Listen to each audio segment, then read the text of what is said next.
कौन कौन से फंक्शन हमने कर दिए थे एक बार। अगर एरोमेटिक रिंग के ऊपर आ जाएंगे, इन फंक्शनल ग्रुप्स के नेम क्या होते हैं मैंने तुम्हें याद करने के लिए गए थे।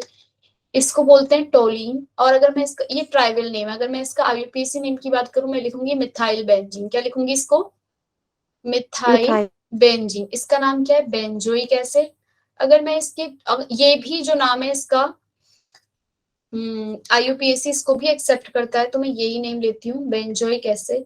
अच्छा, हर जगह मैं मैंने पता नहीं तुम्हें बताया नहीं बताया कि मैं हर जगह स्मॉल लेटर लिख रही हूँ, आपको जो फर्स्ट लेटर है वो कैपिटल लिखना है। क्लियर है? ये बात मैं नहीं बताई हूँ कहीं पे भी, लेकिन आपको जो भी आप नेमिंग करोगे उसमें जो फर्स्ट लेटर होगा वो कैपिटल, बाकी सब स्मॉल लिखने हैं। क्लियर है? बाकी कहीं कैपिटल यूज नहीं करना, सिर्फ और सिर्फ पहला लेटर जो होगा उसको कैपिटल यूज करना है। क्लियर है? ये बात याद रख लेना। ठीक है? एग्जाम में इसकी नंबर काट देती है मैडम, आधा नंबर कट जाएगा फालतू में। बी को ऐसा नहीं ऐसा बना लोगे तो, मतलब छोटा स्मॉल लेटर का बना लोगे तो। टोलुइन होता है इसका नाम। ये क्या बनेगा? NH2 इसके ऊपर आ जाता है, तो फिर इसका क्या नाम था? एनिलीन। क्लियर है? एनिलीन और टोलिन थोड़ा डिफरेंस है जो तुम्हें याद करने पड़ेंगे। बाकी इसका तो ग्रुप देख के ही दिख रहा है, बेंजोइक है। इसके ऊपर OH लगा है तो इसका नेम होता है फिनॉल। ठीक है? अगर आपके पास इस तरीके से ये C डबल बॉन्ड O और CH3 लिखा है, इसका नाम होता है आपका एसिटोफिनोन। क्या नाम होता है इसका? एसिटोफिनोन। और अगर इसका तुम आईयूपीएसी नेम या फिर कुछ इस तरीके से नेम लिखो तो इसका नेम हो जाएगा फिनाइल इथेनोन। फिनाइल इथेनोन ये भी होता है, और ये इसका कॉमन नेम है एसिटोफिनोन। क्लियर है बात? तुम फिनाइल इथेनॉन क्यों है ये बात पता चल रही है? नंबर 1 2 जो ये चेन रहेगी फंक्शनल ग्रुप वाली, इसको नेम मेन चेन दोगे। ये जो नीचे लटका हुआ ग्रुप है दैट इज फिनाइल, और इसका नाम हो गया इथेनॉन। क्लियर है बात? फिनाइल इथेनॉन क्यों पड़ा इसका नाम, ये बात सबको समझ में आई? नहीं? बोलो भाई। राहुल समझ में आई? सौरभ, दीपांशी? क्लियर है? Yes ma'am. Karishma? Yes ma'am.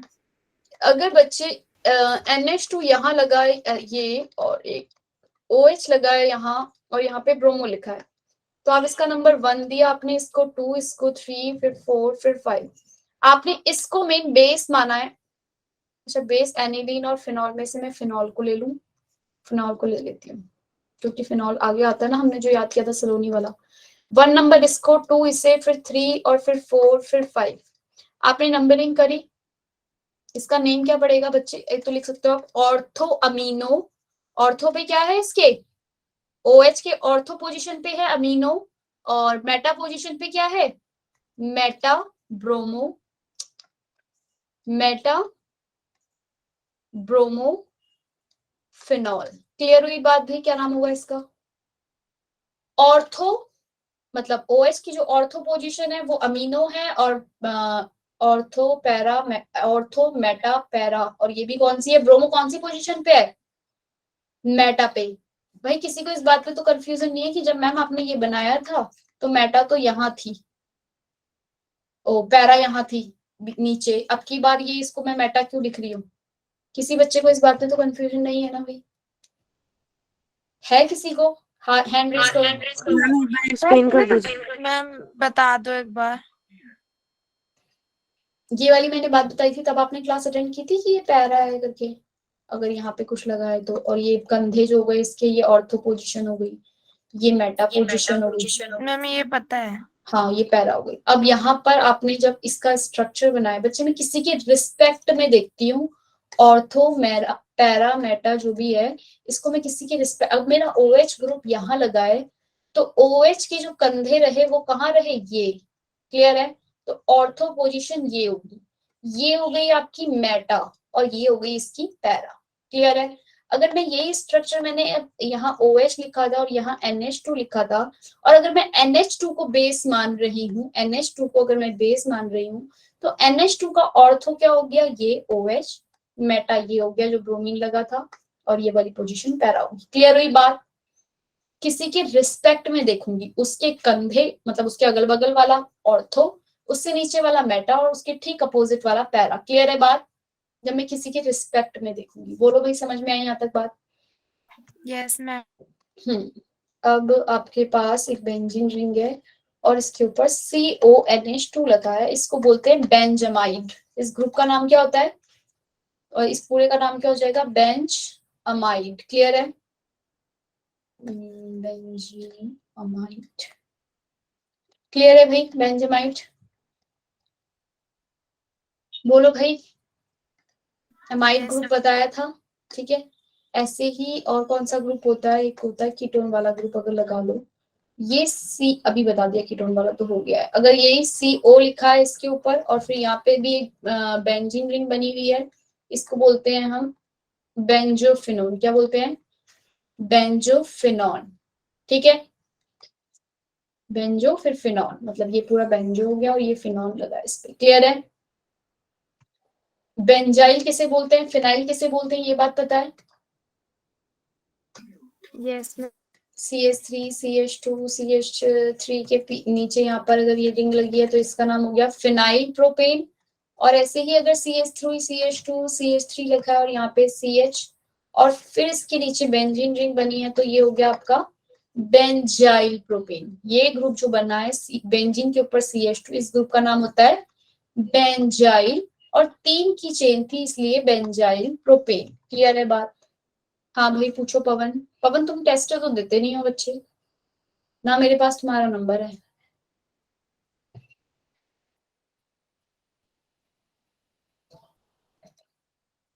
पूछो पूछो, क्या पूछ रहे हो? कुछ मैसेज किया है? मैम ऑर्गेनिक केमिस्ट्री करवा रही हो क्या? हाइड्रोकार्बन नहीं, हाइड्रोकार्बन नहीं चल रहा अभी। मेरे पास स्कोर नहीं आया पवन, लेकिन तुम्हारा हाइड्रोकार्बन नहीं स्टार्ट हुआ अभी, नॉमेनक्लेचर ही चल रहा है और बेंजीन रिंग के ऊपर नॉमेनक्लेचर और अभी आइसोमेरिज्म स्टार्ट कर रही हूँ बस। अमीन का हो गया बच्चे, ये वाली बात करवा मैंने बता दिया था। CH3 CH2 CH2 NH2 ये कौन सा अमीन होगा आपका? Primary amine. कौन सा अमीन है ये? Primary amine. इसका नाम लिखोगे क्या होगा? Ethane amine. क्या नेम है इसका? इथेन नहीं, सॉरी, 3 कार्बन की चेन है तो क्या नेम हो गया इसका? Propane amine. क्लियर है? माइक ऑन करो भाई, किसी का समझ में आई ये बात? Yes, ma'am. ठीक है, ये बात हो गई थी बच्चे पहले अमीन की, प्राइमरी अमीन सेकेंडरी अमीन। इसका क्या नाम होगा? कोई बताएगा इसका क्या नेम था? बताया होगा तो मैंने। ये सेकेंडरी अमीन है, नाइट्रोजन से अगर आपके दो दो कार्बन अटैच्ड है नाइट्रोजन से तो ये कौन सा अमीन हो गया आपका? Secondary amine. और इसका नेम क्या होगा? N methyl. एन पोजीशन पे क्या है ये? मिथाइल। इसकी नेमिंग करवाई थी एन मिथाइल इथेन अमाइन। अगर बता दोगे तो मैं जल्दी जल्दी करवा दूंगी, नहीं तो फिर नहीं समझ में आई भाई। राहुल करवाई थी, बताना तुम। No ma'am. नहीं हुई है? अच्छा, ये क्या अमीन हो गया भाई? Primary amine. जब आपका अमीन एक NH2 जुड़ा हुआ है इससे तो इसको नेम दूंगी प्रोपेन अमीन लिखूंगी। यही ये नाइट्रोजन अगर 2 कार्बन से जुड़ा है तो इसे सेकेंडरी अमीन बोलते हैं। इसकी नेमिंग करूंगी N पोजीशन पे मिथाइल ग्रुप और इस पूरे का नाम इथेन अमाइन। क्लियर है? अमीन की नेमिंग कैसे करते हैं इसे ध्यान से देख लो, अमीनो कंपाउंड की, प्राइमरी की, सेकेंडरी की, टर्शरी की, क्योंकि तुम्हारी बुक में है इसके नेमिंग के बारे में तो मैम क्वेश्चन दे सकती है। CH3 अगर मैं यहाँ पे लगाऊं एक NH और यहाँ पे लिखा है C2H5, इसका नेम क्या होगा? आप नंबरिंग करोगे, 1 नंबर इसको दिया राहुल। दीपांशी कोशिश करो भाई, साक्षी, सृष्टि, मुस्कान, प्रिया। Yes, ma'am. 1 2 3 नाम लिखा, नंबर किया आपने इसको। N पर है एक इथाइल ग्रुप तो आपने लिखा N इथाइल। क्लियर है? और 2 नंबरिंग करी तो 2 पोजीशन पे इस पूरे का नाम दे दिया क्या? 2 प्रोपेन अमाइन। इस 2 का मतलब है कि जो ये अमीन है ना, ये अमीन ग्रुप ये आपका किस पे लगा हुआ है? 2 पोजीशन पे। क्लियर है? 2 प्रोपेन अमाइन। समझ में आया नाम कैसे करना है आपको? आपने जब इधर किया था, इधर मैंने क्या लिखा था? N मिथाइल और ये 2 कार्बन की चेन थी 1 और 2 तो मैंने लिखा इथेन अमाइन। यहाँ पे मैंने 1 इसलिए लगाया क्योंकि नहीं लिखा तो मतलब 1 पे है, लेकिन यहाँ पे 2 पोजीशन पे था इसलिए मैंने 2 लिखा। क्लियर है बात? Yes. Yes ma'am. CH3 CH2N, यहाँ पर है CH3 और यहाँ पर है C2H5, इसका नेम क्या होगा? वही एन इथाइल, अल्फाबेटिकली पहले आएगा तो इसलिए एन इथाइल, फिर एन मिथाइल, एन पे क्या है, एक इथाइल है एक मिथाइल है, और इस पूरे का नाम लिख दिया मैंने इथेन अमाइन। क्लियर है, इथेन अमाइन। क्लियर हुई बात भाई, हाँ या ना? Yes, ma'am. अगर आपके पास एन ग्रुप है और यहीं पे CH3 लिखा है, ये एक CH3 है, ये CH3 है, पहली बात तो एन जो है वो तीनों तरफ कार्बन कार्बन से घिरा हुआ है, तो ये टर्शरी अमाइन हो गया। कौन सा अमाइन हो गया ये? टर्शरी। सेकेंडरी कौन सा? जब दो से घिरा है। और प्राइमरी कौन सा? जब उससे एक ही कार्बन अटैच है। तो ये टर्शरी अमाइन है। टर्शरी अमाइन है, इसकी नेमिंग करूंगी तो क्या हो जाएगा, N comma N dimethyl, N comma N dimethyl, और ये हो गया आपका मीथेन अमाइन। यही इसकी जगह अगर C2H5 होता और एक N है और इधर CH3 है, इधर भी CH3 है, तो आप लिखते N comma N di methyl ethane amine, ethane amine. Clear है? बोलो भाई, यहाँ तक क्लियर है सबको? Yes, ma'am. अमीन की नेमिंग कैसे करेंगे, प्राइमरी मीन्स क्या, सेकेंडरी मीन्स क्या, टर्शरी मीन्स क्या, ये समझ में आ गया। मेरा ख्याल है मैंने ये भी बता दिया था, कार्बन में अगर ये फंक्शनल ग्रुप लगाए OH, तो ये जो कार्बन है, ये वाला कार्बन अगर एक कार्बन से जुड़ा हुआ है CH2 CH3, मतलब एक कार्बन की चेन है इस तरफ, तो ये प्राइमरी अल्कोहल होता है। बताई थी ये बात? ये एक चेन थी, यहाँ एक कार्बन अटैच था, मैंने बताया था जो जब ये कार्बन जो अटैच है, अगर ये एक ही कार्बन से अटैच है तो ये प्राइमरी होता है, अगर ये दो से अटैच होता है तो ये सेकेंडरी होता है। बताया था ना? अमीन में केस डिफरेंस है, और जब फंक्शनल ग्रुप लगाया तो डिफरेंट है। अमीन में क्या है, अगर नाइट्रोजन के आसपास कितने कार्बन है वो कैलकुलेट करनी है, और जब फंक्शनल ग्रुप लगा है या कुछ लगा हुआ है तो जो कार्बन है उस, यानी कि जो ये कार्बन लगा है ये कितने कार्बनों से अटैच्ड है वो देखना है। अगर सपोज ये दो कार्बन से अटैच्ड होता, CH3 यहाँ, फिर CH2, फिर CH3, ये कौन सा कार्बन हो गया? Secondary alcohol. कौन सा अल्कोहल हो गया ये? Secondary alcohol. क्लियर है? Secondary butanol. बोलो भाई, बात समझ में आई? क्योंकि ये सेकेंडरी, ये जो कार्बन फंक्शनल ग्रुप से जो अटैच्ड है, इसका भी यूज है सेकेंडरी प्राइमरी टर्शरी पहचानने में, मैं बताऊंगी, पूछूंगी, मतलब क्वेश्चन आता है एग्जाम में कि प्राइमरी है सेकेंडरी है कौन सा है। अमीन के बारे में आ जाएगा, कौन सा अमीन है, प्राइमरी सेकेंडरी टर्शरी कौन सा अमीन है, डिफरेंशिएट करो, डिफरेंट स्ट्रक्चर बनाओ। सेकेंडरी अल्कोहल में क्या, आपका जो ये OH अटैच्ड है, वो जो कार्बन से अटैच्ड है वो फर्दर दो कार्बनों से अटैच्ड है, तो सेकेंडरी। क्लियर है? अगर ये कार्बन जो OH से अटैच्ड है, अगर ये तीनों तरफ, तीनों इसमें कार्बन है, तो ये कौन सा हो जाता है? टर्शरी, और इसका नाम हो गया टर्शरी अल्कोहल। क्लियर है भाई बात? यस और नो? Yes, ma'am. क्लियर है नेहा, यहाँ तक? कब तक? प्राइमरी सेकेंडरी टर्शरी, अमीन में भी क्लियर हो गया। अब मैं स्टार्ट कर रही हूँ आइसोमेरिज्म। नोमेनक्लेचर मेरी तरफ से पूरा हो गया है, आप लोगों को अब पढ़ने की जरूरत है। अपनी बुक में से निकाल के सारे फंक्शनल ग्रुप, उनको एज अ प्रीफिक्स यूज करेंगे, तब कैसे करेंगे, एज अ सफिक्स यूज करेंगे, कैसे करेंगे। सलोनी आई इस पर ऑयल कलर आजमाया वाला जो लिखवाया था वो याद रखो, सयाना अलबेला को अल्कोहल पिलाया। आगे क्या था, याद किया किसी ने? सयाना अलबेला को अल्कोहल पिलाया, थोड़ा आम दो तो, है ना? सारे फंक्शनल ग्रुप उसके अंदर आ गए थे, आपको उनको ऑर्डर्स, मतलब प्रेफरेंस ऑर्डर के लिए हैं वो, कि किसको प्रेफरेंस देनी है। अगर कुछ आ गया है, दो फंक्शनल ग्रुप आ गए तो कैसे करनी है नेमिंग। एरोमेटिक कंपाउंड आ गए, अगर जो तो फंक्शनल ग्रुप लगाए तो आप उसको नंबर 1 दे दो और बाकी को उसके अल्फाबेटिक ऑर्डर से नंबरिंग कर दो। अगर एक भी फंक्शनल ग्रुप नहीं है तो सबकी नंबरिंग करो उसके अल्फाबेटिक ऑर्डर से। क्लियर है? और अल्फा जो भी आप सब्स्टिट्यूट है उनको छोटे से छोटा नंबर मिलना चाहिए। क्लियर है अभी बात यहाँ तक? साक्षी, आयुष्मान, विकास, करिश्मा, आइसोमेरिज्म में स्टार्ट कर दे Yes, बच्चे। ma'am. Yes, ma'am. बच्चे बड़े कमाए हैं भाई। तुम्हारे स्कूलों में कुछ चल रहा है क्या? No, ma'am. Syllabus complete हो गया। आइस हम अगर लास्ट में वो प्रैक्टिकल स्टार्ट हो रहे हैं। तभी आइसोमेरिज्म, अगर आपका आइसोमेरिज्म दो तरीके, आइसोमेरिज्म होता क्या है पहले कोई बताएगा क्या होता है? विकास, राहुल, कुछ पढ़ा? आयशा? हम Yes, जिसमें ma'am. किसी भी कार्बन कंपाउंड का तुम दोनों एक बात कर रहे हो? स्ट्रक्चर डिफरेंट होता है। Yes, ma'am. तुम दोनों एक ही घर में रहते हो? No ma'am. तुम्हारी आवाज भी गूंज रही है। राहुल तुम बताओ आइसोमेरिज्म।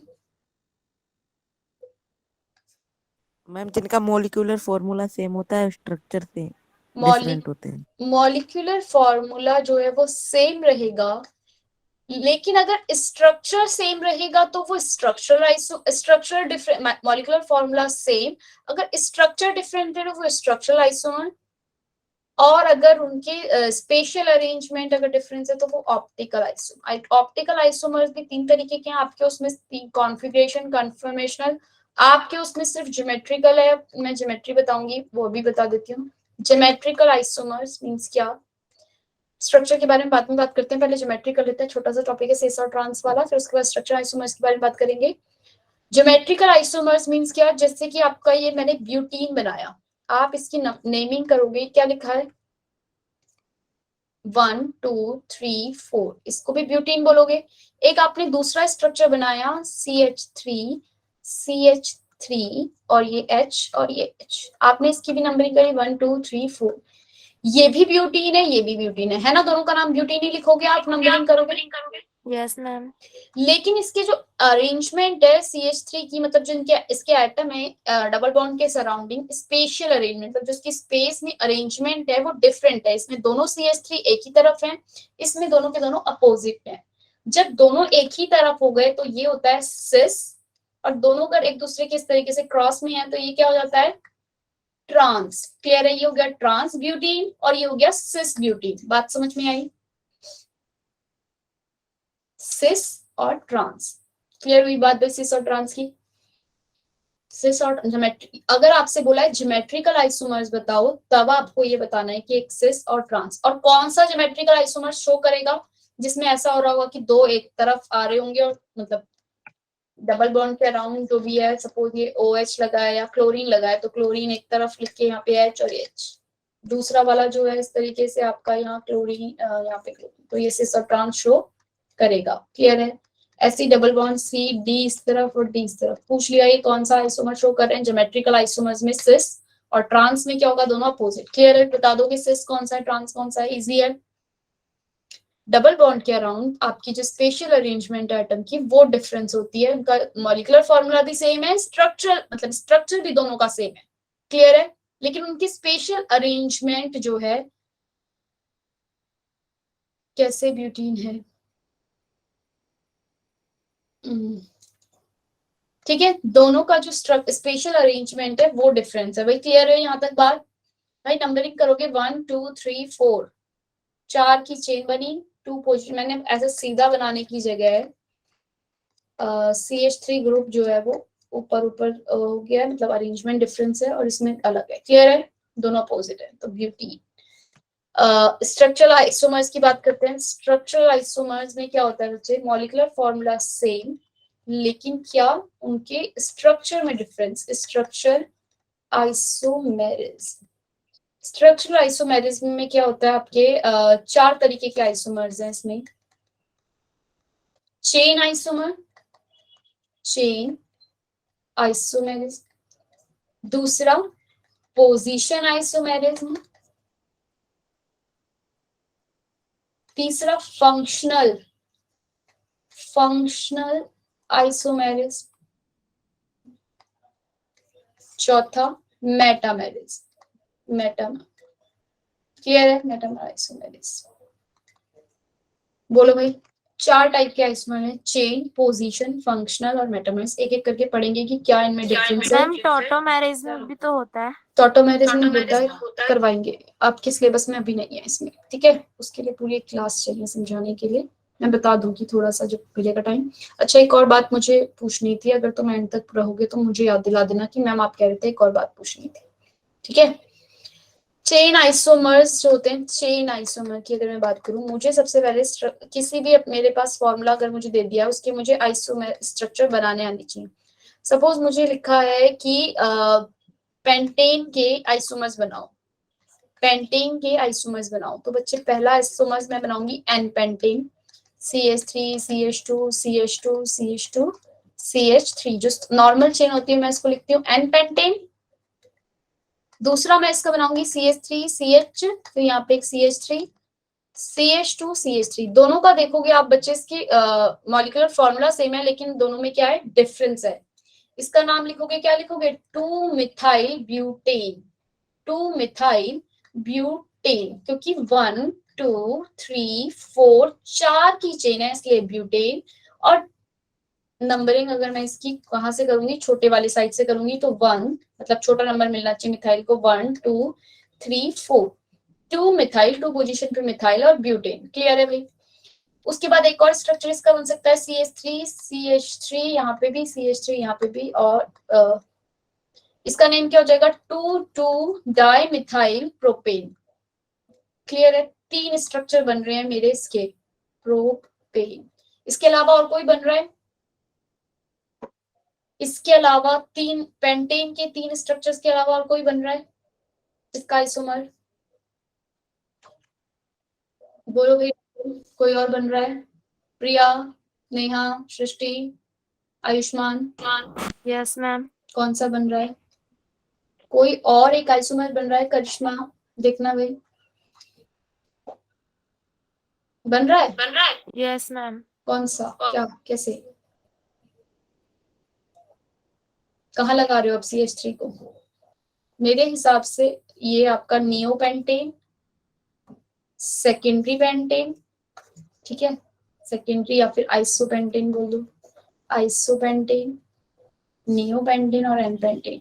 मेरे अलावा मेरे सामने तो नहीं मुझे दिख रहा कोई दूसरा बनता हुआ, अगर मैं बनाऊंगी तो वापस से इनमें इन तीनों में से कोई बन जाएगा जिसका नाम यही पड़ेगा।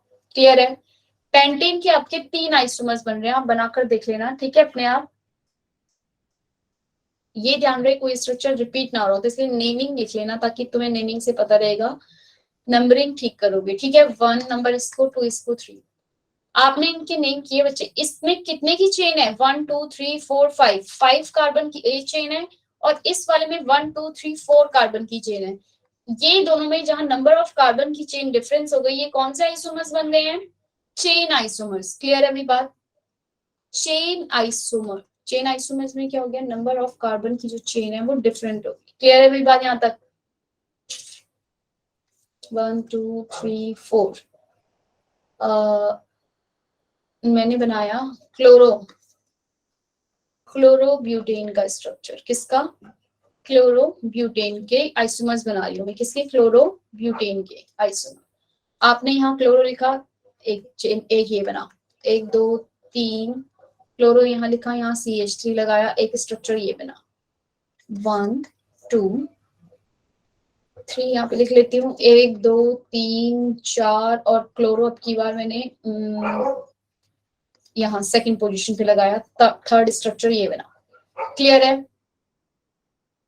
बोलो भाई, एक और स्ट्रक्चर बनेगा, CH3 यहाँ और क्लोरो यहाँ, 4 स्ट्रक्चर।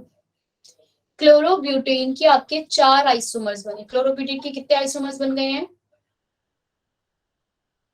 4 आइसोमर्स, और भी बन सकते हैं, 1 2 3 CH3 और Cl यहाँ पर एक और बन गया। क्लियर है, 5, ये कहीं आया है, कहीं आया है, कहीं आया है, कहीं आया नहीं आया, कहीं दूसरे नंबर पे आया है ये, हाँ ये तो आ चुका ऑलरेडी। 4 ही स्ट्रक्चर बनेंगे, रिपीट नहीं होना चाहिए कोई, 4 इसके आइसोमर्स बने हैं। इनके बीच की रिलेशन बताती हूँ, कौन से चेन आइसोमर्स हैं, पोजीशन आइसोमर्स में क्या डिफरेंस है। आपने इनकी कार्बन चेन की 1 2 3 4 की ये चेन है, और ये नीचे वाले जो कार्बन है कितने, 1 2 3, जो मेन चेन है वो कितने की है, 3 की है, और ये कितने की है, 4 की। तो इन दोनों के बीच में 1 और 2, 1 एंड 2 कौन से आइसोमर शो कर रहे हैं बच्चे, चेन आइसोमर। कौन से आइसोमर शो कर रहे हैं ये, चेन आइसोमेरिज्म। क्लियर है बात भाई, चेन आइसोमर्स में नंबर ऑफ कार्बन की जो चेन है वो डिफरेंट होगी। क्लियर है बात, दीपांशी, चमन, आयशा, सृष्टि, क्लियर है, yes ma'am. Number of carbon की जो चेन है वो डिफरेंस होगी, तो चेन आइसोमर। अब आप आ जाओ ये सेकंड पे और थर्ड वाले, सेकंड और थर्ड भी आपका वही है, फर्स्ट और थर्ड आओ, first and third, first structure और थर्ड देखो, दोनों में नंबर ऑफ कार्बन की चेन 1 2 3 4 1 2 3 4। तो ये चेन आइसोमर्स नहीं है, कौन सा आइसोमर शो करेंगे ये? Position isomers. और आप इसमें क्लोरीन एटम देखोगे, यहाँ फर्स्ट नंबर पे है और यहाँ पर सेकेंड नंबर पे है। क्लियर हो गई बात भाई? पोजीशन आइसोमर्स कौन से और चेन आइसोमर्स कौन से? आपने ऐसे ही प्रोपेनॉल चेन आइसोमर समझ में आ गया, नंबर ऑफ कार्बन की जो चेन है वो डिफरेंस रहेगी तो वो चेन आइसोमर्स। अगर नंबर ऑफ कार्बन की चेन डिफरेंट है और कोई भी अगर कोई ग्रुप लगा है उस पर कुछ भी है उसके, अगर पोजीशन में उसका चेंज है तो वो कौन सा आइसोमर्स हो गया? Position isomer. सपोज ये प्रोपेनॉल था, ये प्रोपेनॉल है और ये प्रोपेन 2ऑल है। क्लियर है बात? तो ये कौन सा आइसोमर शो कर रहा है? पोजीशन। क्लियर है? Position isomer. और अगर दो स्ट्रक्चर आपको दे दिए, पोजीशन है या चेन आइसोमर है, बताओ तो बता दोगे चेन कौन से है, पोजीशन कौन सा है? राधिका बता दिया जाएगा भाई? सृष्टि, गौर? Yes ma'am. ठीक है भाई प्रिया, पोजीशन और चेन मेरी तरफ से तुम्हें समझ में आ गया। मतलब अब तीसरा आइसोमर्स करते हैं, functional isomerism. Functional isomerism. Functional isomerism बच्चे क्या होता है? आपके पास फंक्शन कौन कौन शो करते हैं? एल्डिहाइड एंड कीटोन का फॉर्मूला लिखो। मैंने बनाया ये, सपोज CH3CO CH3, ये है प्रोपेनॉन। इसका नाम क्या लिखूंगी मैं? प्रोपेनॉन। और यही मैंने CH3CH2CH डबल बॉन्ड O, इसका नाम क्या लिखूंगी? प्रोपेनल। और इन दोनों का मॉलिक्यूलर फॉर्मूला लिखूंगी तो दोनों का ही मुझे मिलेगा C3H6O। दोनों के लिए ही मॉलिक्यूलर फॉर्मूला यही है, लेकिन दोनों के किसमें डिफरेंस है? फंक्शनल ग्रुप में। ये कीटो का ग्रुप है और ये कौन सा ग्रुप है? Aldehyde. Aldehyde, sorry ma'am, sorry ma'am. Aldehyde group है। तो एल्डिहाइड और कीटोन दोनों के दोनों आपस में कैसे आइसोमर शो करते हैं? Functional isomerism. क्लियर है बात भाई? राहुल, राधिका, करिश्मा, दो तीन एग्जांपल और देख लो। Yes, ma'am. नहीं क्लियर हुई बात? ईथर और एंड अल्कोहल, ये दोनों भी आपस में क्या शो करते हैं? Functional isomers. इनका फॉर्मूला सेम होता है, लाइक मैंने CH3O CH3 बनाया, इसका फॉर्मूला है C2H6O और यही CH3CH2OH। अगर मैं इसका नाम लिखूंगी तो लिखूंगी मिथॉक्सी मीथेन। मिथॉक्सी, मैंने ईथर के नाम लिखने सिखाए हैं ना, ईथर वाले कंपाउंड्स के नाम लिखने सीखे थे हमने। राहुल सीखे थे ना भाई? बाकी लोग तो कोई सब भूल गए। Methoxy Yes, methane. और CH3CH2 का इसका नेम क्या होगा? इथेनॉल। Methoxy ethane ethanol. दोनों के दोनों फंक्शनल ग्रुप डिफरेंस आ गए। इसमें ईथर है, मॉलिक्यूलर फॉर्मूला दोनों का सेम है, लेकिन एक ईथर है एक अल्कोहल बना रहा है, मतलब दो ग्रुप बना है। तो ये कौन से आइसोमर्स हो गए बच्चे? Functional isomers. क्लियर है भाई? फंक्शनल का भी ऐसे ही कौन बनाता है फंक्शनल आइसोमेरिज्म में? अगर मैं बात करूं तो कार्बोक्सिलिक एसिड और एस्टर। कार्बोक्सिलिक एंड एस्टर के अगर आपके पास फॉर्मूला कोई लिखा हुआ है CH3CH2COOH, इसका नाम लिखोगे आप, लिखोगे इसको इसका मॉलिक्यूलर फॉर्मूला है C3H6O2, इसका नाम लिखोगे प्रोपेनोइक एसिड होगा। 3 कार्बन की चेन है प्रोपेनोइक।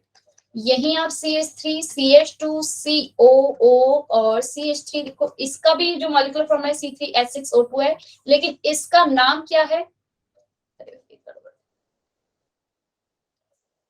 ये इसका नाम क्या है? मिथाइल एसीटेट करवाया, मिथाइल इथेनोएट करवाया था ना, इथेनोएट। और ये है प्रोपेनोइक एसिड। तो दोनों का फॉर्मूला जो है वो सेम है, लेकिन इनके फंक्शनल ग्रुप जो है वो डिफरेंस है। ये एस्टर बनाता है, ये कार्बोक्सिलिक एसिड बन रहा है। तो ये कौन सा आइसोमर शो कर रहे हैं? Functional isomerism. क्लियर है भाई बात? फंक्शनल। फंक्शनल के अंदर एक और आ जाता है बच्चे, अमीन वाला। मैंने भी प्राइमरी और सेकेंडरी और टर्शियरी अमीन की नेमिंग करवाई है ना? करवाई है ना भैया? अभी करवाई है, अब मत बोल देना नहीं करवाई मैडम। यस मैम, कराइए। ये प्राइमरी अमीन है आपका NH2, इसका नाम आप लिखोगे इथेनामाइन आएगा। उसके बाद आप इसकी नेमिंग करोगे CH3CH2NHCH3, ये सेकेंडरी अमीन आएगा। और यहीं आप टर्शियरी बनाओगे CH3, ये CH3 ये और NCH3 NN डाइमिथाइल मिथेनामाइन, इसका नेम लिखा था N ethyl N methenamine N ethyl N methyl ethanamine, और इसका लिखा था तो आपका आया था प्रोपेनामाइन। क्लियर है? ये प्राइमरी अमीन है, ये कौन सा अमीन है? प्राइमरी, ये सेकेंडरी है और ये टर्शरी है। आप कह दोगे कि मैम ये तो पोजीशन भी पोजीशन नहीं शो कर रहा है, ये फंक्शनल ग्रुप अलग है, primary amine secondary amine functional group अलग है, टर्शरी फंक्शनल ग्रुप अलग है, क्योंकि इनकी प्रॉपर्टीज जो अलग, केमिकल प्रॉपर्टीज जो होती हैं वो अलग होती हैं, केमिकल फिजिकल प्रॉपर्टीज अलग होती हैं। हाँ पवन पूछो।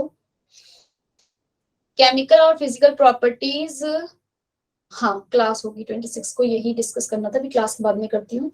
प्राइमरी सेकेंडरी और टर्शरी अमीन जो है तीनों की फिजिकल, ये तीनों क्या है? फंक्शनल आइसोमर शो करते हैं। कौन सा आइसोमर शो करेंगे बच्चे? ये फंक्शनल, क्योंकि ये इनके फंक्शनल ग्रुप जो है वो डिफरेंस है, फंक्शनल आइसोमेरिज्म। अब मुझे एक बात बताओ कि ये कौन सा आइसोमर शो कर, ये कौन सा आइसोमर है? NH2 CH3 CH NH2 CH3, ये कौन सा आइसोमर शो कर रहे हैं दोनों के दोनों? पोजीशन वेरी गुड आयशा, ये दोनों के दोनों कौन सा आइसोमर शो कर रहे हैं? पोजीशन। किसी को डाउट है ये फंक्शनल कर रहे हैं करके? ये भी प्राइमरी अमीन है और ये भी प्राइमरी अमीन है। मैंने प्राइमरी अमीन बताया था कि नाइट्रोजन से एक कार्बन अटैच्ड है, ये प्राइमरी अमीन है, ये भी प्राइमरी है, लेकिन इसमें अमीनो जो ग्रुप है इसकी पोजीशन डिफर कर रही है। तो ये कौन सा आइसोमर शो कर रहे हैं? ये 1 पोजीशन पे है, यहाँ पे 2 पोजीशन पे है, तो कौन सा आइसोमर शो कर रहे हैं? ये पोजीशन आइसोमेरिज्म। क्लियर है भाई बात? बोलो भाई। Yes ma'am. अब इम्पोर्टेंट टॉपिक आ गया एक, मेटामेरिज। मेटामेरिज मींस, मेटामेरिज आइसोमर्स कौन सा होता है? अगर आपके पास, तो अभी मैं सिर्फ एक ईथर का ही एग्जांपल ले रही हूँ, उसे ध्यान से देखना। मेरे पास ईथर में एक O, ये आपने देखा ना, CH3 CH2O CH2 CH3, O atom होता है बीच में, इसके इस तरफ 2 एल्काइल हैं और इस तरफ भी 2 एल्काइल ग्रुप हैं, मतलब कि इस तरफ भी 2 कार्बन की चेन है, इस तरफ भी 2 कार्बन की। इसका फॉर्मूला लिखूंगी मैं C4H10O है, और ठीक इसका ही मैं एक और बनाऊंगी CH3O CH2 CH2 CH3, दोनों की नेमिंग करूंगी अलग आएगा। मॉलिक्यूलर फॉर्मूला इसका भी C4H10O है, लेकिन इस O एटम जो हीट्रो एटम एक O है, मतलब अलग जो एटम है O, इसके इस तरफ एक कार्बन की चेन है, इस तरफ 3 की, इसमें इस तरफ भी 2 कार्बन, इस तरफ भी 2 कार्बन, और इसमें इस तरफ एक कार्बन और इस तरफ 3 कार्बन की। तो ये क्या शो कर रहे हैं? मेटामेरिज्म। क्लियर हुई बात? मेटामेरिज्म आइसोमर्स में क्या होता है, जो बीच में हीट्रो एटम है उसके दोनों तरफ जो एल्काइल ग्रुप लगे हैं उनकी चेंज होती है वो डिफरेंट होती है। क्लियर है? राहुल समझ में आया? मैम एक और बार रिपीट कर मेटामर दो। आइसोमेरिज्म में जो आपका बीच में जो हीट्रो एटम लगा हुआ है उसके जो दोनों तरफ एल्काइल ग्रुप लगे हैं उन दोनों की जो चेंज जो ये, जैसे 2 कार्बन की ये थी, ये भी 2 कार्बन की, एल्काइल ग्रुप जो है दोनों तरफ क्या करेगा? डिफर करेगा। इस तरफ 1 कार्बन की, इस तरफ कितने कार्बन है? 3, इस तरफ 1, और इसमें दोनों तरफ 2-2 कार्बन है। तो इन दोनों में जो रिलेशन बना वो कौन सा आइसोमर्स का बना? मेटामेरिज्म आइसोमर का। क्लियर हुई बात? नाम करोगे क्या लिखोगे इसका? इथॉक्सी इथेन, इसका नेम होगा क्या? Ethoxy ethane. इसका नाम क्या होगा? Methoxy propane. Yes, methoxy 3 carbon की चेन थी, प्रोपेन। क्लियर है बात? Methoxy propane. क्लियर हुई बात भाई? नेहा, सृष्टि, चमन, पवन को समझ में आया? मैम। कनिष्का, हाँ भाई पूछो चमन, पूछो पूछो चमन। नो मैम, पूछना नहीं था, मैं यस बोल रही थी। ठीक है, क्लियर है यहाँ तक? मेटामेरिज्म आइसोमर्स क्लियर हो गया। फंक्शनल, पोजीशन, चेंज देख के बता दोगे? फटाफट से मुझे ये बता दो कि ये कौन सा आइसोमर शो कर रहा है? Ma'am position isomer. मैम कौन कौन बोला? कौन सा? दूसरा? Rahul, Radhika? Functional ma'am, functional functional, isomer. Functional, हाँ Neha, Rahul, yes ma'am. Functional show करेगा क्योंकि ये कीटो ग्रुप है और ये एकदम कॉर्नर पे लगा होता है। वो कौन सा ग्रुप होता है? Aldehyde group. अगर मैं यही इसको इस तरीके से बना दूं, अब कौन सा आइसोमर शो हो रहा है इन दोनों में? पोजीशन। इसमें पोजीशन है, क्योंकि ये भी कीटो ग्रुप है, ये भी कीटो ग्रुप है, दोनों ही कीटो है, लेकिन पोजीशन चेंज है, तो ये कौन सा आइसोमर हो गया? Position isomer. और ये दोनों कीटो और एल्डिहाइड बना रहे हैं फंक्शनल आइसोमर। क्लियर है बात भाई? Yes ma'am. चलो, आइसोमर समझ में आ गया। अपनी बुक के क्वेश्चन बनाना एक्सरसाइज के, देखना बाकी के क्वेश्चन, आपके पास कोई बुक हो वहां से देखना, ठीक है? गलती मत करना, एक दो बार रिपीट कर लेना। इजी टॉपिक है, एक बार पढ़ लोगे अच्छे से तो आ जाएगा, ठीक है? मेरे ख्याल से आप 2-3 बार इससे पहले भी इसको बहुत सारी जगह सुन चुके होंगे, है ना? सुन चुके हो या नहीं? अब देखो भाई, कोई बॉन्ड अगर मेरा बनता है, अब हम पढ़ेंगे किसके बारे में पढ़ रहे हैं? नेक्स्ट टॉपिक है आपका रिएक्शन मैकेनिज्म। कोई भी रिएक्शन है वो कैसे होता है? सबसे पहला स्टेप होता है बॉन्ड का ब्रेक होना। क्या होता है? बॉन्ड का ब्रेक होना। बॉन्ड ब्रेक होगा, कोई इंटरमीडिएट बनेगा और फिर कोई दूसरा स्पीशीज वहां पर आकर अटैक करेगी। तो पहले तो हम सीखते हैं कि बॉन्ड ब्रेक किस तरीके से होता है। बॉन्ड ब्रेक बच्चे दो तरीके से मेरा बॉन्ड ब्रेक होता है। पहला होमोलाइटिक क्लीवेज कहती हूँ, और दूसरा हीट्रोलाइटिक क्लीवेज। ये इंपॉर्टेंट टॉपिक है, जिसको ये इतना मतलब इसके आगे का रिएक्शन मैकेनिज्म के बारे में समझ में आ गया, वो आगे रिएक्शन कर सकता है अपने, और मतलब आएगा 12th क्लास में, तो आगे का भाई तभी आएगा समझ में जब ये चीजें समझ में आएंगी। अभी आपका अल्केन में भी आएगा। होमोलिटिक मीन्स क्या बच्चे? जब आपका जो कार्बन और कार्बन के जब मेरा दो बॉन्ड बने हैं, ये बॉन्ड दो इलेक्ट्रॉन से मिलकर बना है। कार्बन से इस वाले कार्बन से आ रहा है, किस वाले कार्बन से आ रहा है ना? होमोलिटिक में क्या होता है? ये दोनों ब्रेक होगा, इक्वल दोनों के पास क्या आ जाएगा? एक इलेक्ट्रॉन इस वाले के पास चला गया, एक इलेक्ट्रॉन इस वाले कार्बन के पास चला गया। ये किस तरीके की क्लीवेज हुई? Homolytic cleavage. समझ में आई? होमोलिटिक मीन्स क्या? जब जो अपने अपने इलेक्ट्रॉन थे वो लेके चले गए। क्लियर है भाई करिश्मा? होमोलिटिक क्लीवेज मीन समझ में आया? चमन, यस मैम। आरुषि, विवेक? Yes, ma'am. Yes ma'am. और हीट्रोलिटिक क्लीवेज में क्या होता है? हीट्रोलाइटिक क्लीवेज। होमोलिटिक मीन जैसे कि होमोलिटिक का क्लोरीन 2 है, जैसे क्लोरीन में क्लोरीन एक के बन गया, एक क्लोरीन अपना फ्री रेडिकल मतलब एक इलेक्ट्रॉन ये ले गया और एक ये होमोलाइटिक क्लीवेज। क्लियर है? हीट्रोलाइटिक अगर क्लीवेज हो रही है,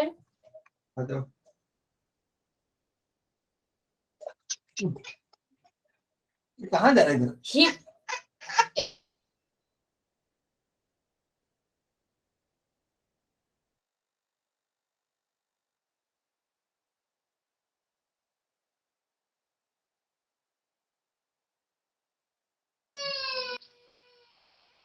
हाँ जी भाई, अगर हीट्रोलाइटिक क्लीवेज है, हीट्रोलाइटिक क्लीवेज में क्या होता है?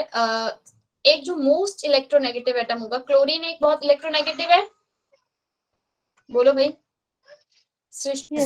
क्लोरीन एक इलेक्ट्रोनेगेटिव एटम है। Yes ma'am. अरे भाई ये सृष्टि क्या कर रही है? सृष्टि माइक ऑफ करो, तुम्हारे माइक खोलने में आवाज रिपीट होती है। क्लोरीन एक इलेक्ट्रोनेगेटिव, ये जो बॉन्ड बना है ये दो, एक इलेक्ट्रॉन क्लोरीन से आ रहा है और एक कार्बन से आ रहा है। क्लोरीन ने क्या किया? ये दोनों इलेक्ट्रॉन ले गया, क्योंकि ये बहुत इलेक्ट्रोनेगेटिव था, तो इसने क्या किया? कार्बन का भी इलेक्ट्रॉन छीन लिया। तो कार्बन पे आ गया पॉजिटिव चार्ज और क्लोरीन लेग के ऊपर आ गया नेगेटिव, क्योंकि क्लोरीन दोनों ले गया। क्लियर हो गई बात? हीट्रोलाइटिक क्लीवेज क्यों हुई? क्योंकि भाई बराबर बराबर एक दूसरे को ने नहीं मिला, एक ज्यादा ले गया, एक के पास कम रह गया। क्लियर हो गई बात? हीट्रोलाइटिक क्लीवेज। क्लियर है भाई? हाँ या ना? ऐसे ही भाई बॉन्ड, आप ये क्यों समझा रही हूँ? कोई रिएक्शन होगी तो उसके लिए बॉन्ड ब्रेक होगा। बॉन्ड ब्रेक कैसे होते हैं, किसके टाइप से होते हैं, ये पढ़ रहे हैं अभी हम, ठीक है? ऐसे ही आपके पास कार्बन की एक चेन है और यहाँ पे Na लगा हुआ है। Na क्या? एक मेटल है।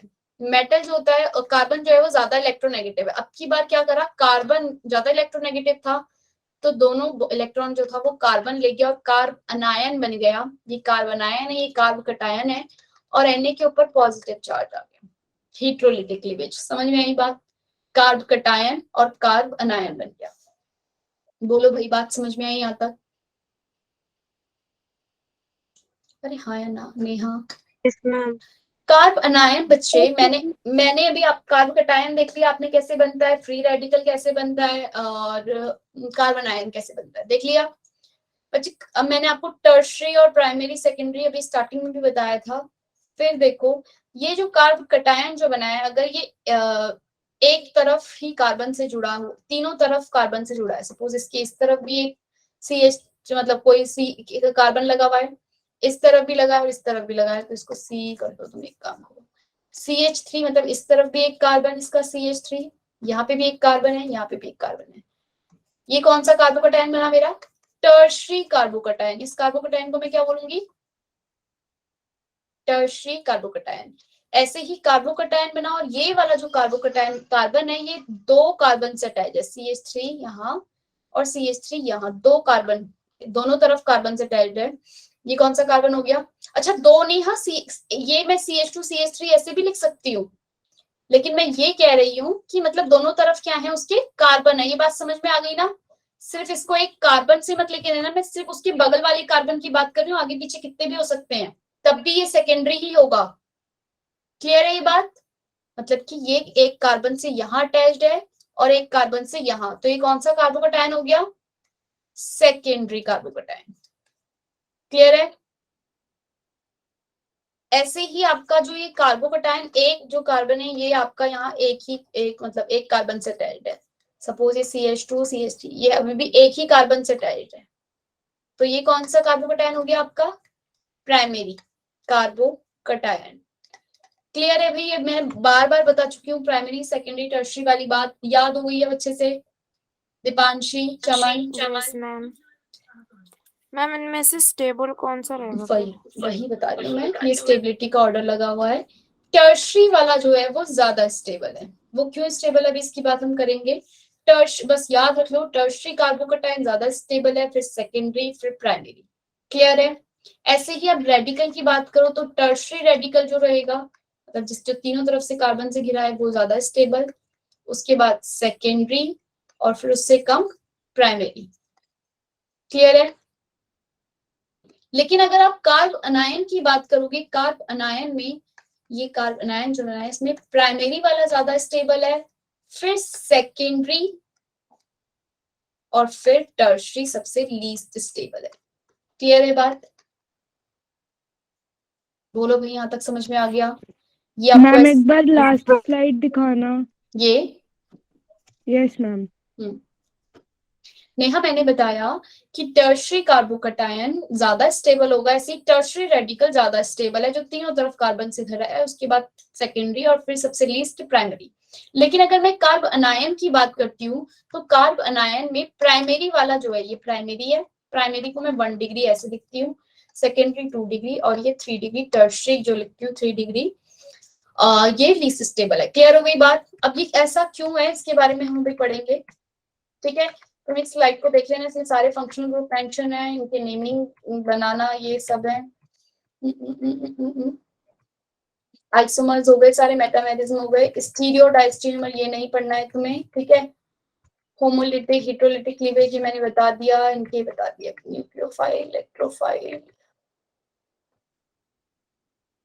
इंडक्टिव इफेक्ट पढ़ते हैं, उसके बाद बताती हूँ मैं आपको, इन सब के बारे में पढ़ेंगे।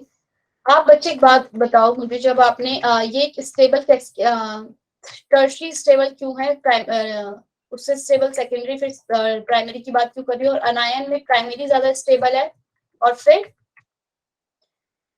सेकेंडरी और फिर सबसे लीस्ट है टर्शरी वाला। क्लियर है? इस सबको समझने के लिए हमें 4 इफेक्ट पढ़ने हैं। इफेक्ट क्या, जो भी हमारे इफेक्ट लगते हैं उसकी बेसिस पे बताऊंगी इफेक्ट कौन कौन से हैं। Inductive effect, inductive, electromeric effect, third hyper conjugation, और फोर्थ है रेजोनेंस। हाइपर कॉन्जुगेशन और फोर्थ रेजोनेंस या फिर मीजोमेरिक इफेक्ट, रेजोनेंस या फिर मीजोमेरिक इफेक्ट। ठीक है, इससे हमें पता चलता है कि कोई स्पीशीज स्टेबल है, मतलब कोई स्टेबल क्यों है, या क्या बॉन्ड जो है वो होमोलिटिक क्लीवेज होगा या हेटेरोलिटिक होगा, कैसे कहाँ से क्लीवेज करेगा, किसके ऊपर पॉजिटिव चार्ज आ जाएगा, किसके ऊपर नेगेटिव चार्ज आएगा, ये सब हमें इससे पता चलता है। इंडक्टिव इफेक्ट क्या होता है? सबसे पहले इंडक्टिव इफेक्ट की बात करूं, इंडक्टिव इफेक्ट, अगर मेरे पास एक ये कार्बन की चेन थी, इससे क्लोरीन एटम अटैच था, CH2 CH3। क्लोरीन ज्यादा इलेक्ट्रोनेगेटिव है, ये इलेक्ट्रॉन अपनी तरफ खींचेगा, इसके ऊपर पार्शियली नेगेटिव चार्ज आ जाएगा और इस कार्बन के ऊपर क्या आ जाएगा, पार्शियल पॉजिटिव चार्ज। क्यों आया पार्शियल पॉजिटिव? क्योंकि इसके इलेक्ट्रॉन जो है वो किसने खींच लिए, थोड़े बहुत क्लोरीन ने ले लिए। ठीक है भाई, राहुल कहाँ चले गए थे?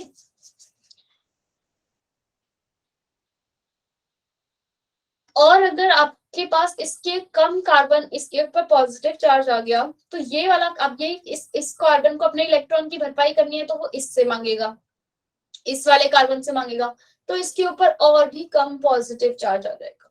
क्लियर है? इंडक्टिव इफेक्ट में क्या होता है, मोस्ट इलेक्ट्रोनेगेटिव जो एटम है वो क्या करेगा, अपनी तरफ इलेक्ट्रॉन को खींचेगा, ऐसे ही खींच खींच के क्या कर देगा, तोड़ देगा और ले जाएगा अपना क्लोरीन नेगेटिव। लेकिन ये जो क्लीवेज है वो किस तरफ से होगी, इसके ऊपर, इस वाले हाइड्रोजन के ऊपर ज्यादा इसका इफेक्ट पड़ रहा है। बोलो भाई, इस कार्बन के ऊपर पॉजिटिव चार्ज ज्यादा आ रहा है?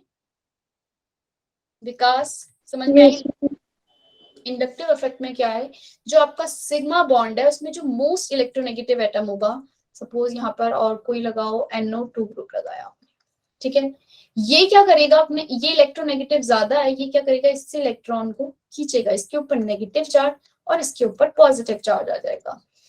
अब अगर मैं बात करूं आपके CH3 CH2 और CH यहाँ पर एक और CH2 यहाँ, क्लोरीन अगर यहाँ पर लगा है तो बच्चे इस एटम के ऊपर ये क्लोरीन जो है नेगेटिव चार्ज यहाँ पे ज्यादा होगा, तो पॉजिटिव चार्ज सबसे ज्यादा किस वाले कार्बन पे होगा, इस वाले कार्बन पे होगा, क्योंकि वो यहां से लेके जा रहा है, और इन बाकियों पे लेस होगा। यस, बाकियों पे कम होता रहेगा पॉजिटिव चार्ज जो है। सबसे ज्यादा पॉजिटिव चार्ज मतलब सबसे ज्यादा कार्बोकैटायन किसका बना, मतलब सबसे ज्यादा पॉजिटिव चार्ज किस पे रहा, जिस कार्बन से उसने अपना नेगेटिव चार्ज खींचा है उस पे रहा। अगर मेरे पास जितने ज्यादा क्लोरीन एटम आते रहेंगे उतना ज्यादा ये लेते रहेगा। सपोज मेरे पास यहाँ पे दो क्लोरीन है, ठीक है, ये CH2 ये CH3, तो ये भी क्लोरीन इससे ले रहा है, ये भी, तो सब इसके ऊपर बहुत ये ज्यादा पॉजिटिव चार्ज रहेगा या फिर वो वाला जिसके ऊपर एक ही था, एक ही क्लोरीन एटम था, कौन सा वाला ज्यादा इंडक्टिव इफेक्ट शो करेगा? CH2 Cl CH2 CH3, इसके ऊपर एक ही क्लोरीन एटम है तो इसके ऊपर पॉजिटिव, इसके ऊपर और भी ज्यादा पॉजिटिव चार्ज आएगा क्योंकि यहाँ से बहुत सारे इलेक्ट्रॉन खींचे जा रहे हैं भाई। यस, समझ में आई बात? इंडक्टिव इफेक्ट मींस क्या, जो मोस्ट इलेक्ट्रोनेगेटिव एटम है वो क्या करेगा, अपनी तरफ इलेक्ट्रॉन को खींचेगा। किसका कोई डाउट है? कौन पूछ रहा है फिर भी, किसका हैंड रेज हुआ है, जल्दी बता दो। होमोलिटिक हो गया, हेटेरोलिटिक हो गया, स्टेबिलिटी ऑर्डर हो गया, इंडक्टिव इफेक्ट की हम बात कर रहे थे। क्वेश्चंस देख रही थी, अगर कोई दिख जाता तो। इंडक्टिव है ना, covalent bond is formed between atom और डिफरेंट इलेक्ट्रोनेगेटिविटी। जब कोवलेंट बॉन्ड बनता है दो ऐसे एटम के बीच जिनकी इलेक्ट्रोनेगेटिविटी डिफरेंस है, तो electron density is more towards the more electronegative atom. जो मोर इलेक्ट्रोनेगेटिव एटम रहेगा उसके पास इलेक्ट्रॉन खींच लेगा वो अपनी तरफ, मतलब उसके पास ज्यादा इलेक्ट्रॉन रहेंगे, जिसकी वजह से जिससे इलेक्ट्रॉन खींचे हैं वो क्या हो जाएगा, पॉजिटिव चार्ज हो जाएगा, उसके ऊपर इलेक्ट्रॉन डेंसिटी कम हो जाएगी। इस तरीके से जिससे उसने खींचा है उसके पास मतलब इसके पास लीस्ट इलेक्ट्रॉन डेंसिटी, फिर इस वाले के पास उससे मतलब थोड़ा सा उस पे कम पॉजिटिव चार्ज आएगा, सबसे ज्यादा उसके साथी पे आएगा, मतलब बगल वाले कार्बन पे। क्लियर है ये बात? Yes ma'am. चलो भाई, इतना ही है इसमें इंडक्टिव इफेक्ट में। इसके जो क्वेश्चंस हैं, यूजेस होंगे वो बताऊंगी मैं। इसमें एक चीज और देख लो, इलेक्ट्रोफाइल क्या होता है, न्यूक्लियोफाइल क्या होता है, उसके बाद इफेक्ट्स की बात करेंगे। इंडक्टिव इफेक्ट में सिर्फ इतना बताना था मेरे को, जितने ज्यादा इलेक्ट्रोनेगेटिव एटम है वो अपनी तरफ ज्यादा खींचेगा। इससे रिलेटेड जो क्वेश्चंस आते हैं एग्जाम में वो करवाएंगे नेक्स्ट क्लास में। और इलेक्ट्रोमैग्नेटिक हाइपर कॉन्जुगेशन और उसकी बात करेंगे। फटाफट से देख लो, न्यूक्लियोफाइल क्या होता है, इलेक्ट्रोफाइल क्या होता है। अब मेरे पास, जैसे कि मैंने बताया, मेरे रिएक्शन होने में पहला स्टेप होता है बॉन्ड ब्रेक का। पहला स्टेप क्या होगा, बॉन्ड ब्रेक का, जो कि मैंने बता दिया होमोलिटिक होगा या हेटेरोलिटिक। ये सब मैं क्या बता रही हूँ, रिएक्शन मैकेनिज्म, कि रिएक्शन कैसे होता है, कोई भी रिएक्शन होता है वो कैसे होता है। पहले बॉन्ड ब्रेक होगा। दूसरा स्टेप क्या है, उसको ब्रेक करने के बाद उस पर कोई इंटरमीडिएट बनेगा। इंटरमीडिएट कौन सा वाला स्टेबल होगा, उसके हिसाब से रीअरेंजमेंट होगी। इंटरमीडिएट मीन्स जो बीच में बन रहा है, टर्शरी, सेकेंडरी, प्राइमरी, ये जो बन रहे हैं ना, इंटरमीडिएट। थर्ड स्टेप क्या, इंडक्टिव इफेक्ट में भी माइनस आई और प्लस आई इफेक्ट बताऊंगी, ठीक है, नेक्स्ट क्लास में, पहले ये बता देती हूँ। और तीसरा क्या, आपका जो ये आपकी रिएक्शन हो रही है, ए प्लस बी कोई है, एक रिएजेंट यहाँ से कोई आया, एक सी कोई एक रिएजेंट था, ठीक है, इलेक्ट्रोफाइल था या न्यूक्लियोफाइल था, वो क्या करेगा, इस पे अटैक करेगा, ठीक है, तब यहाँ पे क्या बनेगा, बॉन्ड बनेगा। क्लियर है भी बात। सपोज ये ए कोई कंपाउंड था, सी आया और इसने ए पे अटैक किया, तो ए और सी जो है वो बॉन्ड बना। क्लियर है, ए बी बॉन्ड था, पहले ब्रेक हुआ, ए बना, बी बना, उसके बाद सी एक कोई एजेंट दूसरा था, वो आके इस पे अटैक किया और फिर ए सी बॉन्ड बना।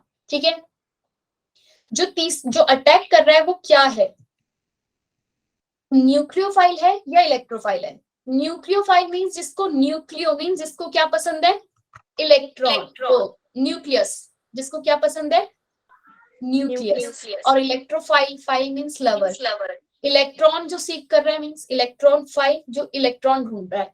इलेक्ट्रॉन कौन ढूंढेगा, जिसके पास इलेक्ट्रॉन की क्या रहेगी, इलेक्ट्रॉन सीख कौन करेगा, मतलब इलेक्ट्रॉन कौन ढूंढेगा, जिसके पास इलेक्ट्रॉन की कमी रहेगी, जिसके पास क्या रहेगी, इलेक्ट्रॉन की कमी रहेगी, वो इलेक्ट्रॉन ढूंढेगा।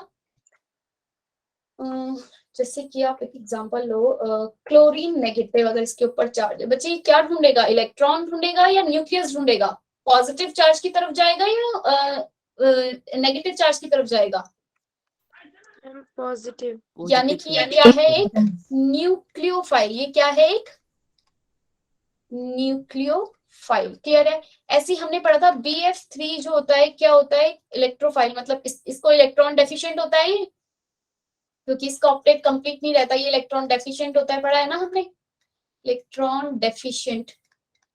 तो अगर ये इलेक्ट्रॉन डेफिशिएंट है तो ये इलेक्ट्रॉन सीक करेगा, तो ये क्या हो गया, एक इलेक्ट्रोफाइल।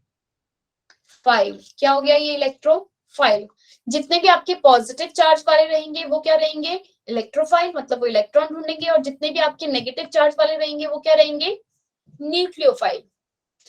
ये मतलब बताया आपका CH3 SCH3, इसमें बताया कि किस तरीके से रिएक्टेंट इंटरमीडिएट बनेगा जब हीट्रोलिटिक क्लीवेज होगी। आपको पता है सल्फर ज्यादा इलेक्ट्रोनेगेटिव है, तो ये क्या करेगा, इलेक्ट्रॉन ले जाएगा, CH3 पॉजिटिव बनेगा और SCH3 नेगेटिव वाला बनेगा, क्योंकि दोनों इलेक्ट्रॉन ले गया। ऐसे ही साइनाइड, इसमें देखो इथेन नाइट्राइल में जब ये बॉन्ड ब्रेक होगा, CH3 CN जो होता है ये इलेक्ट्रोनेगेटिव है, CN नेगेटिव, ये क्या होता है, CN नेगेटिव, एक न्यूक्लियोफाइल बनता है। ये क्या करेगा, बॉन्ड को हीट्रोलिटिक क्लीवेज होगी, ये मोर इलेक्ट्रोनेगेटिव है, इस तरफ चला जाएगा और CH3 प्लस और CN नेगेटिव बनेगा। क्लियर है। ऐसे ही अगर आप CH3 कॉपर लो, भी मैंने बताया था, मेटल जब भी लगेगा तो उसमें कार्बन ज्यादा इलेक्ट्रोनेगेटिव होता है। जब कार्बन ज्यादा इलेक्ट्रोनेगेटिव है तो कार्बन अपना एक बॉन्ड ले जाए, मतलब दोनों ले जाएगा, CH3 के ऊपर नेगेटिव चार्ज आ जाएगा और कार्बन कॉपर के ऊपर प्लस का चार्ज। क्लियर हुई बात भाई, जो ज्यादा इलेक्ट्रोनेगेटिव है वो दोनों इलेक्ट्रॉन ले जाएगा और उसके ऊपर नेगेटिव चार्ज आ जाएगा। क्लियर है बात। और जो कम वाला है उसके ऊपर पॉजिटिव।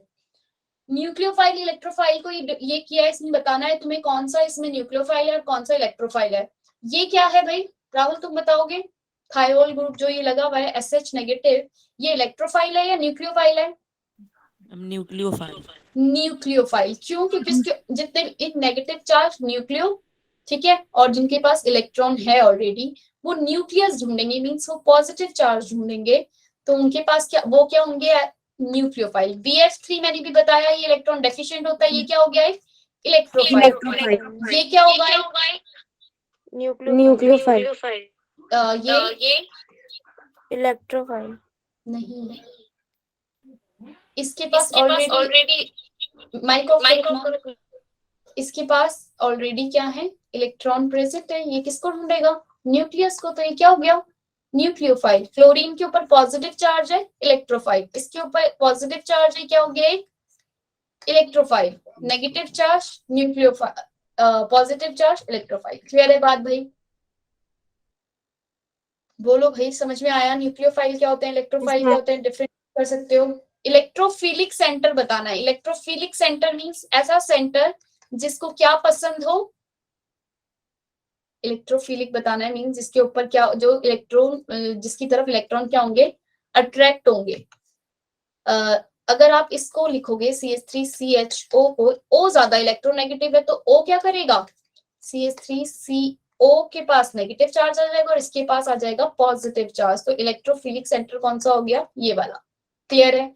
ऐसे ही आप CH3CN को बनाओगे तो CN ज्यादा इलेक्ट्रोनेगेटिव होता है, ये ले गया अपने C, मतलब इसके ऊपर नेगेटिव चार्ज आएगा और इसके ऊपर पॉजिटिव। तो इलेक्ट्रोफिलिक सेंटर कौन सा हो गया, ये वाला।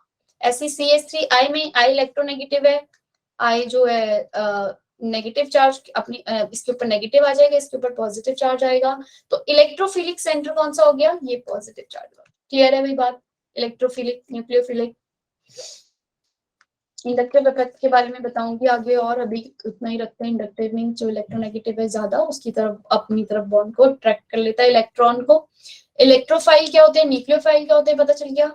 अपनी बुक में से पढ़ना, बुक एक्सरसाइज के पीछे की जो क्वेश्चंस होंगे उन्हें करके देखना एक बार। ठीक है भाई, आज के लिए इतना ही रखते हैं। ठीक है राधिका, करिश्मा, कोई डाउट पूछ लो भाई, जिसको कोई डाउट हो तो।